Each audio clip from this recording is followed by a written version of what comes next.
welcome back to Healthy with Nicole. In today's video, I wanted to talk about optimizing your sleep. Such a simple thing that you can do that helps to improve your body composition, your mood, your brain function, inflammation, if you have injuries in your body, detoxification, so many things are improved by your sleep.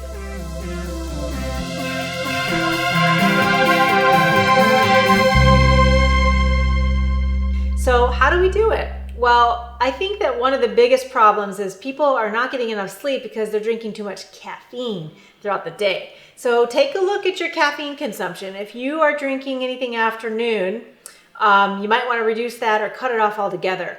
If you are at all not able to sleep through the night, so you're having sleep latency, you're waking up periodically throughout the night, or maybe you're just not getting into a deep enough sleep, deep REM sleep, which you'll know because you dream. If you don't remember your dreams, you might want to consider reducing or eliminating the coffee from your life because it could be affecting your sleep. So that's the first one, is cutting off that caffeine intake before noon, or reduce, eliminate, just get it out of your life. I promise you, you're going to sleep better and have better quality sleep and more energy throughout the day if you reduce that caffeine.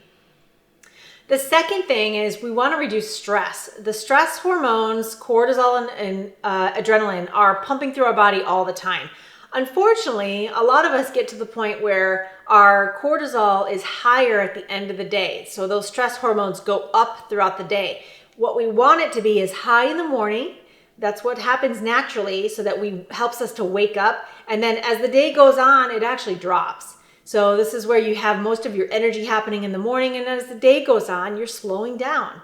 But unfortunately, this is inverse for a lot of people, and then they wake up slow, they need coffee and caffeine to finally get going, and then at the end of the day, they're wired and they can't sleep.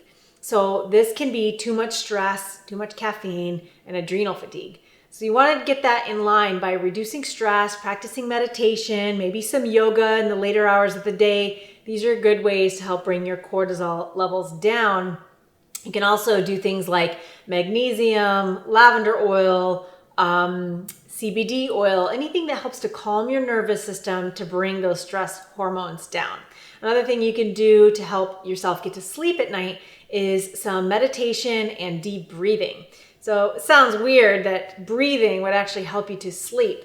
But the way that it does is by taking deep breaths and getting more oxygen into the body, it actually calms your nervous system and turns on your parasympathetic nervous system. This is your rest and digest phase. And that's counteracting the stress response, the sympathetic nervous system that we are activating all day long. So deep breathing, a little bit of meditation before bed, doesn't have to be anything crazy, maybe 15 minutes of just sitting quietly, deep breathing. Try it and you'll see. That's another way. Another thing that I think is really helpful for me is to make your bedroom really cool. So I like to tease my son. He likes to sleep in a meat locker, but actually that's the way that you want to do it. You want your room nice and cool. Doesn't mean you can't load blankets on you, but a cooler temperature room actually will help you to sleep better. So a light fan for some white noise, fresh air through the window. I live by the beach, so I love to have that fresh air coming in. Smell the air wherever you are. Hopefully it's clean. Something like that. Any way to keep your room cleaner, colder. And if that's hard for you, you can take it a next step further and take a cold shower before you go to bed. Now, I know that sounds crazy, but you can take a warm shower and then finish with a minute of cold water. But it does lower your body temperature a little bit. And then once you get under those covers and snuggle in, you should be able to sleep really well. Also, limiting your screen time. Obviously, we all know that blue lights affect your eyes. Your brain thinks it's daytime. It will affect your circadian rhythms. So your body doesn't know. Is it daytime? Is it nighttime? Is it time for me to go to bed or time to get up? So help your body out by turning off those blue lights at least a couple of hours before you go to bed. I try to stop looking at them around 7 o'clock.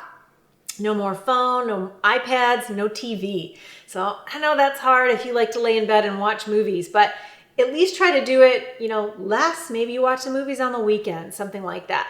And keep your bedtime routine to resting, relaxing, turning the lights down, turning off your electronics as the hours get closer to your bedtime.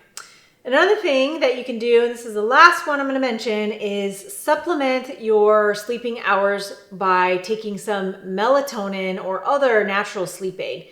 So if we aren't sleeping well, it could be a couple of things. The caffeine, hormones can do it. If you're in perimenopause, that could do it. If you're feeling really stressed or anxious, that's definitely going to do it. So some of us do need a little bit of help to get to sleep. If you are finding that that's you, then addressing the root cause is the way to go. But in the meantime, some things that you can take that help you to sleep better. One is going to be melatonin, my favorite one, very, very safe. The body makes it, but it makes less of it as we age. So you're going to need about 6 milligrams every night, and preferably in a time-release tablet. And that's been super helpful for me. If you're one of those people that has a really hard time falling asleep, you can take a sublingual, maybe like 1 milligram, and then take the 6 milligrams to help you stay asleep throughout the night. So that's super effective. And then there's also some herbal sleep aids on the market. It'll contain herbs like not melatonin, but you'll want to do like valerian, hops, passion flower. Those are all helpful to help you get into that sleeping mode and hopefully help you to get deeper into sleep. You want to get those REM hours of sleep where you dream and you sleep really deep for those cycles of sleep. I think they're 30 or 40 minutes or so. So the closer you can get to that, the better. So making your room cool, cutting off the caffeine, reduce the stress, do some breathing, some relaxing, don't look at the computer, and maybe take some supplements to help you. Whatever it takes to get you to get a better night's sleep is going to be worth it, because sleep is your most powerful asset in health and healing. So if you like that video, give it a thumbs up, and I will see you in